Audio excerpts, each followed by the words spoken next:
আজ মানবজাতি যুদ্ধ বা শান্তি, আলোচনা বা সংঘাত, সবার জয় অথবা সবার হার, যে কোনো একটি বেছে নেওয়ার মুখোমুখি, এবং এখনই সেই উপযুক্ত সময়।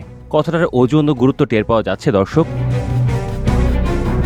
বেইজিংয়ে তিয়ানআনমেন স্কয়ারে বিজয় দিবসে কুচকাওয়াজে উদ্বোধনী ভাষণে এই বার্তা দিয়েছেন চীনের প্রেসিডেন্ট শি জিনপিং।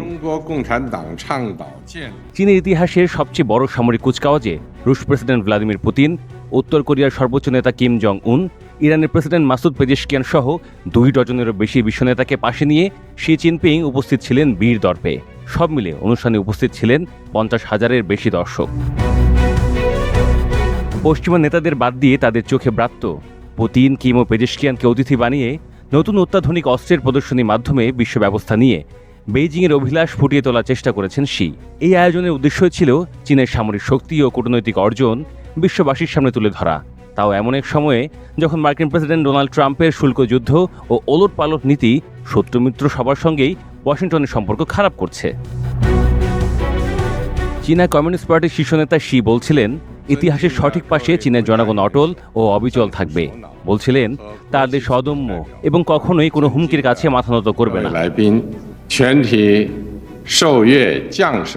এরপর ছাদ খোলা লিমুজিনে দাঁড়িয়ে শি তার বাহিনীর সদস্যদের এবং প্রদর্শনীর জন্য রাখা ক্ষেপণাস্ত্র, ট্যাঙ্ক ও ড্রোন সহ অত্যাধুনিক সব সমরাস্ত্র ঘুরে দেখেন।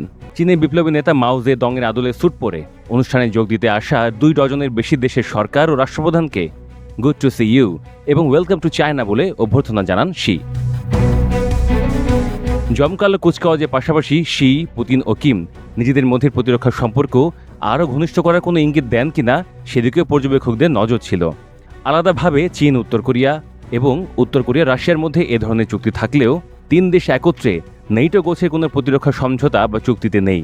তেমন কোনো চুক্তি হলে তা এশিয়া প্রশান্ত মহাসাগরীয় অঞ্চল তো বটেই, বিশ্বের গোটা সামরিক বিন্যাসেই বড় পরিবর্তন আনবে। কুচকাওয়াজে চীনে একগুচ্ছ নতুন সামরিক অস্ত্র উন্মোচন করেছে। এর মধ্যে রয়েছে নতুন পারমাণবিক আন্তঃমহাদেশীয় ব্যালিস্টিক ক্ষেপণাস্ত্র, সহজে পরিবহনযোগ্য ও হাইপারসনিক অস্ত্র বহনে সক্ষম ক্ষেপণাস্ত্র, নতুন লেজার অস্ত্র এবং রোবট কুকুর ড্রোন।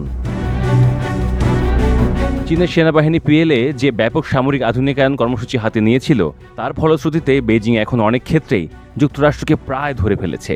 শব্দের গতির 5 গুণের বেশি দ্রুত চলে এমন হাইপারসনিক ক্ষেপণাস্ত্রের মতো কিছু ক্ষেত্রে তারা ওয়াশিংটনকে ছাড়িয়েও গেছে বলছেন বিশেষজ্ঞরা।